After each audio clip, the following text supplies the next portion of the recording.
নমস্কার বন্ধুরা, তোমরা কেমন আছো? আশা করি ভালোই আছো। মিষ্টু রান্নাঘরে তোমাদের স্বাগত জানিয়ে শুরু করছি আমার আজকের রেসিপি। আমার আজকের রেসিপি হলো চাউমিন। চাউমিন চাউমিন কম বেশি সবাই পারে। আজ আমি কিভাবে চাউমিন করি তাই তোমাদের সাথে শেয়ার করব। এর জন্য প্রথমে আমি গ্যাসে একটা কড়াই বসিয়ে দিয়েছি, দিয়ে দিলাম পরিমাণ মতন জল। এখন দিয়ে দেব চাউমিন।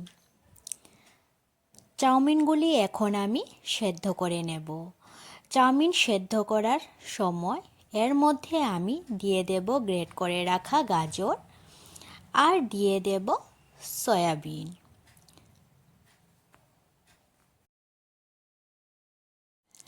এখানে আমি চিকন চাউমিনটা নিয়েছি। মোটা চাউমিনটা খেতে সেই রকম ভালো লাগে না, এই জন্য আমি এখানে চিকন প্লেন চাউমিনটা নিয়েছি। এখন চাউমিনটা সেদ্ধ হয়ে গেছে। চাউমিনটা সেদ্ধ হয়ে যাওয়ার পর এখন আমি চাউমিনটা ছেঁকে তুলে নেব। আমি যেভাবে এই চাউমিনটা বানাচ্ছি, এইভাবে চাউমিন বানালে খেতে খুব টেস্টি হয়। চাউমিনটা আমার ছাঁকা হয়ে গেছে। আমি চাউমিনটা ঠান্ডা জলে ধুয়ে প্লেটে নিয়ে নিয়েছি আর সয়াবিনগুলিকে আলাদা করে নিয়েছি। এখন গ্যাসে একটা কড়াই বসিয়ে দিয়েছি, দিয়ে দিলাম সর্ষের তেল। এখন আমি বাদামগুলি ভেজে নিচ্ছি। বাদামগুলি গ্যাসের আঁচ কমিয়ে খুব ভালোভাবে লাল করে ভেজে নিয়েছি। এখন আমি এই তেলের মধ্যে কিছু সবজি ভেজে নেব। এখানে আমি যা যা সবজি নিয়েছি তা হলো ফুলকপি, ক্যাপসিকাম, ফ্রেঞ্চবিন, আলু। এই সবজিগুলি এখন আমি ভেজে তুলে নেব। তেলটা গরম হয়ে গেছে, এখন আমি এর মধ্যে সবজিগুলি দিয়ে দিলাম। সবজিগুলি দেওয়ার পর এখন আমি এর মধ্যে দিয়ে দেব পরিমাণ মতন নুন আর পরিমাণ মতন হলুদ। নুন হলুদ দেওয়ার পর এখন আমি হালকা নেড়ে চেড়ে ঢাকা দিয়ে দেব 5 মিনিটের জন্য। সবজিগুলি আমি ঢেকে দেব কারণ সবজিগুলি যাতে ভালোভাবে সেদ্ধ হয়ে যায়। সবজিগুলির সাথে নুন হলুদ মেশানো হয়ে গেছে। এখন আমি 5 মিনিটের মতন সবজিগুলি ঢেকে দেব।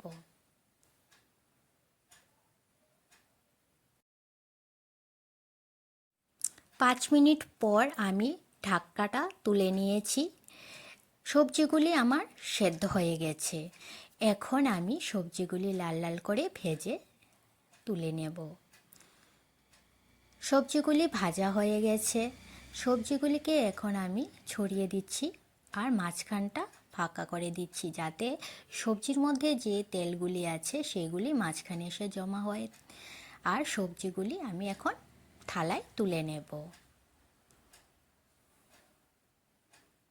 চাউমিনটার মধ্যে আমি ডিম দেব।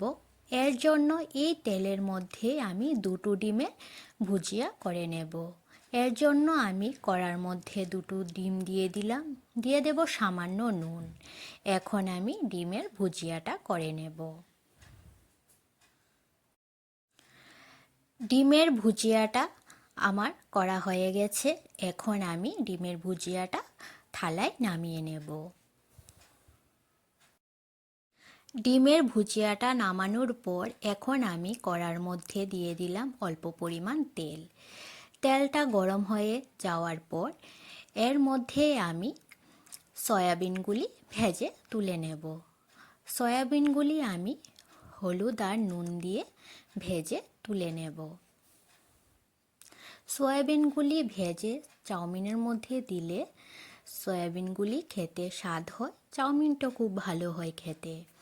এর জন্য আমি এখন সয়াবিনগুলি ভেজে তুলে নেব।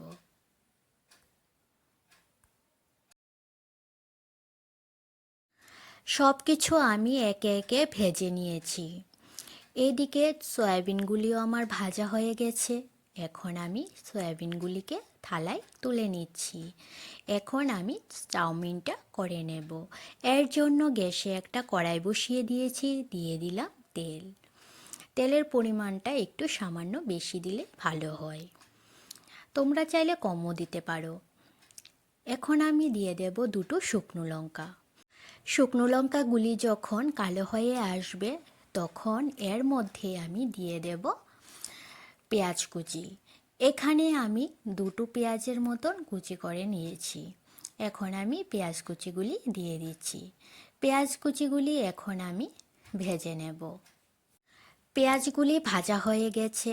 এখন আমি এর মধ্যে দিয়ে দেব 1 চামচের মতন আদা কুচি, আর দিয়ে দেব 3-4টে কাঁচা লঙ্কা। আদা কুচি আর কাঁচা লঙ্কা দেওয়ার পর এখন আমি আদা আর কাঁচা লঙ্কাগুলিকেও হালকা ভেজে নেব। পেঁয়াজ, আদা, কাঁচা লঙ্কা সব কিছু ভাজা হয়ে গেছে। এখন আমি এর মধ্যে দিয়ে দেব সেদ্ধ করা চাউমিনগুলি। চাউমিনগুলি দেওয়ার পর এখন আমি খুন্তি দিয়ে চাউমিনটাকে নেড়ে নেব, যাতে নিচে পেঁয়াজগুলি না লেগে যায়। চাউমিনগুলি একটু নেড়ে চেড়ে তারপর এর মধ্যে আমি দিয়ে দেব পরিমাণ মতো নুন। এই চাউমিনের মধ্যে আমি হলুদ দেব না, তোমরা চাইলে হলুদ দিয়েও করতে পারো, আমি এখানে হলুদ দেব না। এখন আমি চাউমিনের মধ্যে দিয়ে দিচ্ছি পরিমাণ মতন নুন। এখানে আমি 1/2 চামচের মতন নুন দিয়েছি, আর দিয়ে দেব 1.5 চামচের মতন চিনি। মিষ্টির পরিমাণটা ঠিক হলে চাউমিনটা খেতে খুব ভালো লাগে। নুন আর চিনি দেওয়ার পর এখন আমি চাউমিনের সাথে নুন আর চিনিটা মিশিয়ে নেব। চাউমিনটা আমার আর 5 মিনিটের মতন রান্না করলেই হয়ে যাবে। এখন আমি এর মধ্যে দিয়ে দিচ্ছি আগে থেকে ভেজে রাখা সবজিগুলি আর সয়াবিনগুলি আর ডিমের ঝুড়িগুলি। সব কিছু দেওয়ার পর এখন আমি চাউমিনটার সাথে সবগুলি মিশিয়ে নেব। চাউমিনটার সাথে আমি সবজিগুলি ভালোভাবে মিশিয়ে নিয়েছি। এখন আমি এর মধ্যে দিয়ে দেব আমি যে বাদামগুলি ভেজে নিয়েছি, সেই বাদামগুলি এখন আমি দিয়ে দেব। এখন চাউমিনটা আমার প্রায় হয়ে এসেছে। চাউমিনটা আর 2 মিনিটের মতন রান্না করে তারপর আমি নামিয়ে নেব। চাউমিনটা আমার হয়ে গেছে। এখন আমি চাউমিনটা প্লেটে নামিয়ে নেব। আমি যেভাবে এই চাউমিনটা করছি, এইভাবে চাউমিনটা করলে বাড়ির সবাই আর কখনো বাইরে থেকে চাউমিন খাবে না। এরপর থেকে ঘরেই সবাই খাবে আর প্রশংসাও খুব ভালো করবে। আমার এই রেসিপিটি যদি তোমাদের কাছে ভালো লেগে থাকে তাহলে লাইক আর সাবস্ক্রাইব করে দেবে। আর আমার ফেসবুক পেজ মিষ্টু রান্নাঘর, এই পেজটি ফলো করে দেবে। ফেসবুক পেজের লিংক আমি ডেসক্রিপশানে দিয়ে দিয়েছি। আর তোমরা চাউমিনটা অবশ্যই বাড়িতে বানিয়ে খাবে, খেতে খুব টেস্টি হয় এইভাবে চাউমিন বানালে।